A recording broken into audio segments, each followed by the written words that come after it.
திமுகவின் தொண்டர்கள் மத்தியில் உதயநிதி உரையாற்றும் போது சொல்கிறாராம், அதுவும் ஏளனமாக சொல்கிறாராம், 2026 நம்ம தான் திமுக தான் ஆட்சி அமைக்கப் போகிறது, எதற்கும் கவலைப்படாமல் வேலை பண்ணுங்க, நம்ம நிச்சயம் மீண்டும் 2வது முறையாக ஆட்சி அமைப்பதில் எந்த மாற்றமும் வராதுன்னு சொல்லிட்டு இவ்வளவு தைரியமாக அவர் சொல்கிறத பார்த்தா எப்படி இருந்தாலும் தமிழகத்தில் பல முனை போட்டி நடக்க போகுது.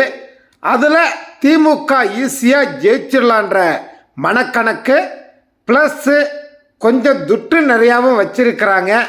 ஏன்னா கடந்த 4 ஆண்டு ஆட்சியில் கொள்ளையடித்த பணம் கிட்டத்தட்ட அங்கங்கேயும் கஜானாவை அடக்கி வச்சிருக்கிறாங்க. அதெல்லாம் எடுத்து செலவு பண்ணுறதுனால ஈஸியாக ஜெயிச்சிடலான்னு சொல்லிட்டு அவர் சொல்கிறத பார்க்கும்போதே தெரியுது. இது யாருக்கு புரிய வேண்டுமோ அவங்களுக்கு புரிஞ்சா சரி. மற்ற கட்சிகள் எல்லாம் வந்துட்டு தனித்தனியாக நீங்கள் போய் நின்னீங்கனால் அது திமுகவுக்கு சாதகமாக முடியும். அதனால் இப்போவே கொஞ்சம் எச்சரிக்கையாக இருங்க. அப்படி எச்சரிக்கையாக இருந்தால் மட்டும்தான் திமுகவின் ஆட்சியை வீழ்த்த முடியும்.